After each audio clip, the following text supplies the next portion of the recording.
Good day, guys. In this video, I'll show you how to share screen on Netflix on Discord. So firstly, of course, you need to have Netflix open. Say, for example, you're just using a browser to watch movies or TV shows, or maybe you have an application. Doesn't matter. And after that, you just open up Discord.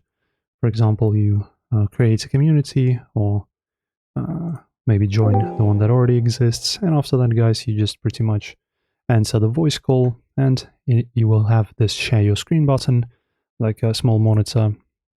Click on it, and it's your choice now whether you want to share the application or the entire screen. I'm just going to choose app, like this. And now, as you can see, I'm streaming my pretty much window in my Chrome.